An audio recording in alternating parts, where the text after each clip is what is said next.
começa agora o programa Trajetórias. Aqui você conhece um pouco melhor a história dos vereadores de Porto Alegre. E a nossa convidada de hoje é a vereadora mais jovem da Câmara Municipal. Vereadora Fernanda Melchiona, bem-vinda ao nosso programa. Obrigada, eu que agradeço a TV Câmara pelo convite para a gente também bater esse papo e mostrar um pouco mais a história e para o pessoal, os telespectadores, conhecem um pouquinho mais da história dos vereadores da cidade, né? Com certeza. Vereadora, a gente está aqui para falar um pouquinho sobre a sua história mesmo, a trajetória, como chegou até aqui. E tu és a vereadora mais jovem de Porto Alegre, mas não nasceu em Porto Alegre, né? Como é que foi? Verdade. Eu sou natural de Alegrete, na fronteira oeste do estado, e morei lá até 97. Em 97 morei um ano em Porto Alegre, nós voltamos de novo para Alegrete em 98 e finalmente em 2001 vim definitivamente para a cidade para ficar, né, para Porto Alegre, quando passei na Universidade Federal e estabeleci residência, portanto, aqui na capital. Mas o interessante é que a minha história de vida e militância é um pouco cruzada, né, nessa distância, nos 490 quilômetros entre Porto Alegre e Alegrete. Por um lado, a família do meu pai é natural de Alegrete, meu avô, que eu perdi esse ano, pessoa fundamental na minha história, e minha avó, natural de lá, minha avó que ainda mora em Alegrete, e meu pai, que era um dos militantes lá em Alegrete, foi um dos fundadores do PT em 82 na cidade, enfim. E em Porto Alegre, em 97, eu vim, estudei um ano no Sevinhê, e foi quando eu, por conta própria, por vontade própria, comecei a participar da política, né? Quando voltei para Alegrete em 98, já voltei como militante, já voltei aí convencida da importância de tomar partido, de ter opinião na sociedade, de usar a nossa juventude para construir a nossa história, né? Se encarar como um sujeito político e não como um espectador. Hoje eu estava num debate numa escola de manhã, e eu perguntava para os estudantes de 13 a 17 anos o conceito que eles tinham de política. E interessante porque, por um lado, eles mostraram muito conhecimento de leitura de jornal, de acompanhamento dos últimos eventos do fato nacional, mas o conceito que eles tinham de política era o conceito da política como eleitoral. De dois anos tu vai lá e elege alguém, ou o conceito de que quem faz política são os vereadores, os deputados, os senadores. E, na verdade, o ser humano é um ser político, né? Um ser social, que estabelece relações sociais e que a política interfere diretamente em sua vida, quando aumenta o preço da passagem, que é um absurdo, né?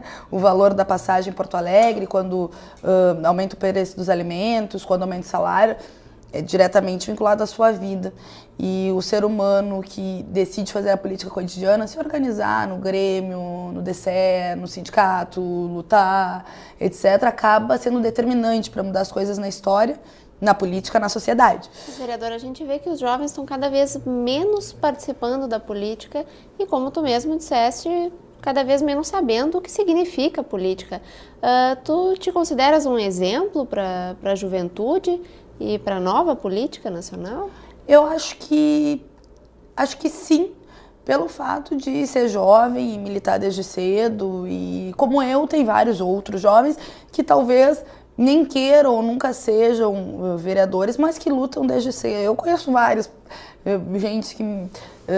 jovens que militaram na Universidade Federal do Rio Grande do Sul. Olha, tanta luta a gente fez pela ampliação da universidade, pela política de reserva de vagas para os estudantes oriundos das escolas públicas, pelo RU, os jovens que participam das lutas contra o aumento das passagens, jovens nos grêmios que agora estão se mobilizando pelo Fora Ieda na sociedade. Então tem jovens que participam ainda, e bastante.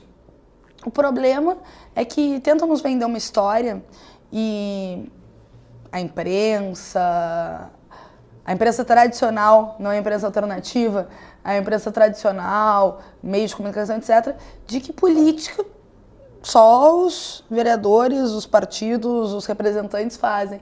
E que, né, já que é tudo ruim, já que tem muita corrupção, e hoje no debate, felizmente, eu vi que os jovens estão acompanhando, debatendo a corrupção do Sarney no Estado, indignados, perguntaram muito da questão do governo do Estado da Cruz, convencidos que o governo não pode ficar. Jovens lembravam até do mensalão do governo Lula, foi em 2005, imagina, jovem de 13 a 17 anos, eu fiquei impressionada, assim. E ao mesmo tempo dizendo, mas o problema é que a visão que eles têm da política é negativa. Por um lado é bom, acompanham. Mas eu falei isso para eles. Por outro, é ruim, porque se vocês não se dispõem a escrever outra história, escrever outra política, se mobilizar para reivindicar que os políticos corruptos não só renunciem, como no caso do Sarney, mas como sejam caçados, porque é um absurdo que a sociedade brasileira aceite a impunidade e aceite que as leis elas sejam muito duras com os mais fracos, com os pobres, com a senhora que roubou uma margarina, porque o filho estava passando fome e ficou 4 meses na cadeia, furtou, nem roubou, enfim. E ao mesmo tempo, quando se olha o exemplo de cima, dos grandes, dos poderosos, dos políticos, esses não só continuam soltos, quando continuam deputados, continuam senadores, continuam nos meios influentes do país. Mas, vereadora, tu falaste antes em vontade própria, na entrada para a política, para a militância, enfim. Mas eu acredito que deve ter havido exemplos, também tu falaste do teu pai, fundador do PT. E quais outros exemplos fora da família tu carregas junto contigo? Boa pergunta. Bom, naquele momento que eu vim aqui em 97, estava acontecendo uma luta muito interessante no estado, que era a luta contra as privatizações. Era uma estudante, estava na aula, bateu o pessoal do Grêmio na minha sala, do Sevinhé, convidando para participar, que era importante defender o patrimônio no estado, que queriam vender a CE e a SRT, e eu fui. Para mim, já aquela turma do Grêmio, assim, deu um exemplo, sabe, de se organizar, de se mobilizar. Depois disso, eu fui lendo, estudando, militando, e um dos exemplos que eu acho que é fundamental, que não é presente no sentido de estar vivo, mas que é presente nos corações e mentes dos jovens que acreditam numa sociedade diferente, é o Che Guevara, né?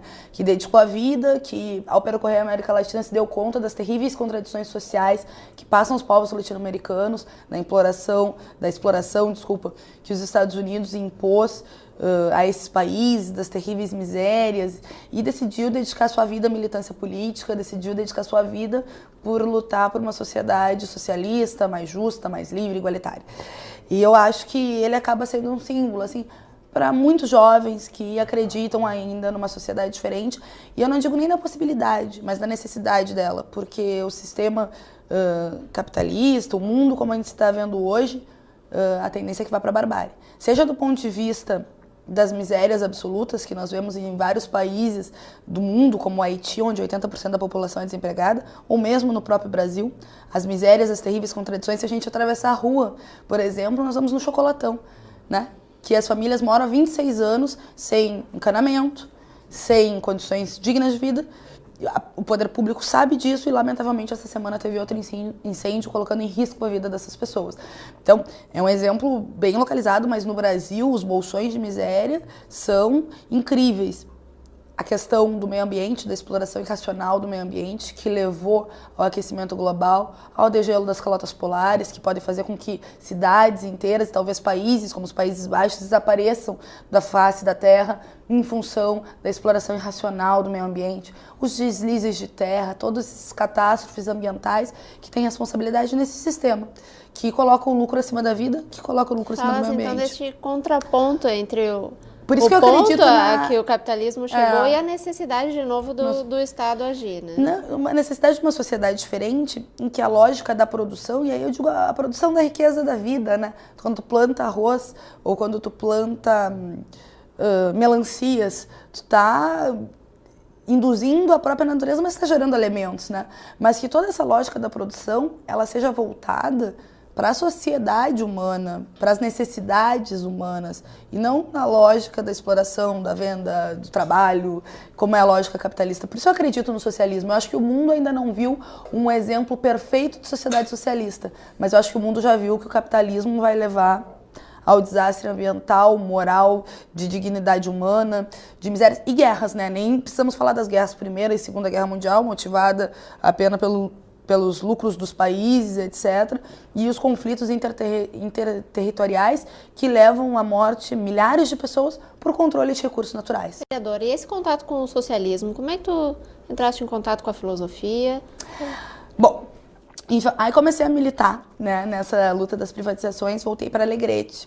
Comecei minha militância lá, participei do Grêmio, das lutas que a gente fez com relação à defesa da Amazônia, mas tudo muito en passant.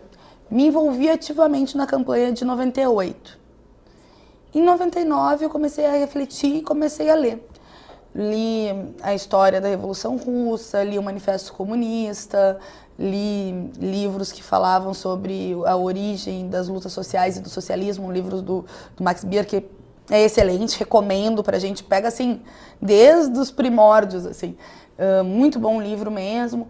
E fui pensando das limitações dessa sociedade, da necessidade de construir uma sociedade diferente. E em 2001, eu comecei a militar no movimento de esquerda socialista, enfim, que era uma corrente do PT.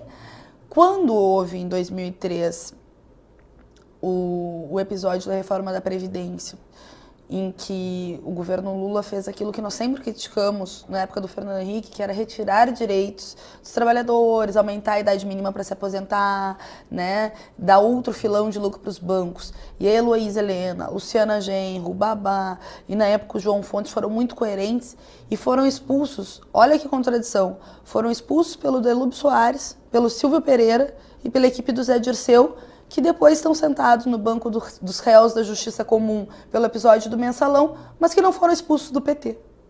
Eles foram expulsos do PT, né, a Luciana e a Heloísa, naquela época, por essa equipe que protagonizou o Mensalão depois, e, na verdade, quadrilha, poderíamos dizer, e que continuam petistas e, enfim, no partido, não foram expulsos por isso, nesse sentido, a ironia do destino, e aí se organizou o PSOL. Te filiaste ao aí começou o movimento pela construção do novo partido, onde que se tinha que o PT tinha errado, tinha se perdido ao tentar fazer política com os 300 picaretas, na qual nós podemos incluir o Sarney, onde podemos incluir o Renan Calheiros, enfim, que o Lula sempre disse quando era oposição e que agora faz política não só junto, como defende, no caso do José Sarney, dizendo que ele não é uma pessoa comum, o que é absolutamente anticonstitucional, né? Na Constituição somos todos iguais. Nessa militância sua aí, entrada no PSOL, já bastante em contato com a filosofia socialista. Isso, e aí a gente começou a discutir o programa do partido. Claro, mas eu digo na sua trajetória pessoal. Dentro dessa filosofia, como é que surgiu a ideia de fazer biblioteconomia na Universidade Federal? Isso ainda anterior, antes de voltar aqui, eu tinha muita dúvida de que curso fazer. E aí eu pensei em fazer filosofia. Eu fazia cursinho na época, estava no 3º ano. A minha mãe surtou, né? Disse, não, filosofia, porque tu não vai conseguir emprego. Minha filha, naquela época não era ainda obrigatório sociologia e filosofia no ensino médio, que ainda está se regulamentando. E aí eu disse, bom, então eu vou na Feira das Profissões e vou ver uma profissão. Eu sempre gostei muito de ler. Ia na biblioteca, tirava os livros, adorava Jorge Amado, adorava Érico Veríssimo. Tenho muitos livros em casa, né? Sempre li muito, muito. E tinha uma bibliotecária que eu gostava muito, que era a Lourdes, mas nunca tinha me ocorrido fazer biblioteconomia. Aí eu fui na Feira das Profissões de Santa Maria, na UFSM, e encontrei a estande do curso, que dizia que para ser bibliotecário tu deveria gostar muito de cultura geral, de leitura, de incentivar o hábito da leitura nas pessoas. Aí eu, vou fazer esse curso. Fiz, passei no vestibular e tenho certeza que acertei muito no curso, porque eu amo a profissão e acho que ela é muito importante socialmente.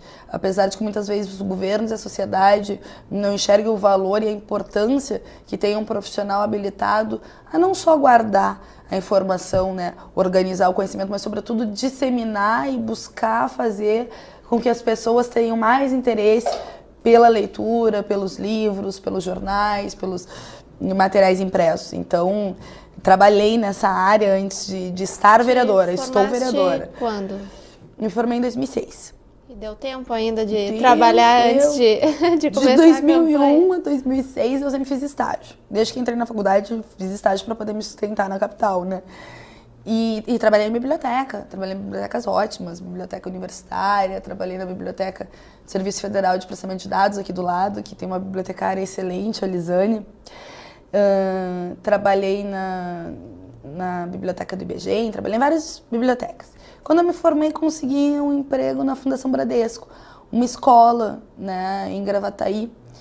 E fui bibliotecária lá trabalhando direto com crianças, porque eles têm alunos de 6 anos até ensino técnico.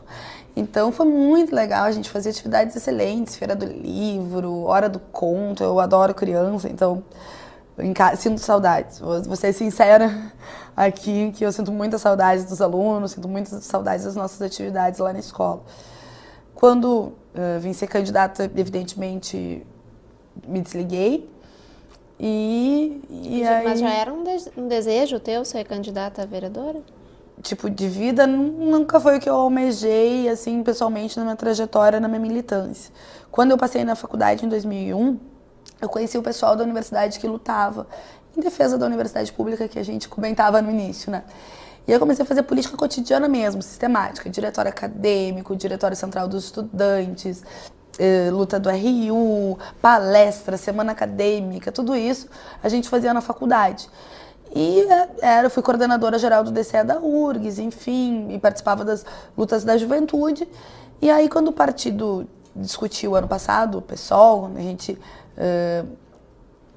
estava discutindo os candidatos, né? Evidentemente a Luciana, nossa candidata a prefeita, pela sua trajetória de coerência, de garra, de firmeza e de 16 anos de vida parlamentar, né?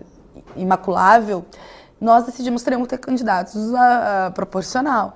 E se sentiu a necessidade de ter alguém da juventude. Os meus companheiros e companheiras avaliaram que eu seria o melhor nome por conta de, na minha pessoa, representar essa trajetória, que é uma trajetória coletiva, e não só da juventude do PSOL, da juventude lutadora dos grêmios, das universidades. Eu fiquei um pouco reticente, tenho que ser sincera também, fiquei um pouco reticente. Depois acabei aceitando, né, esse desafio de ser candidato.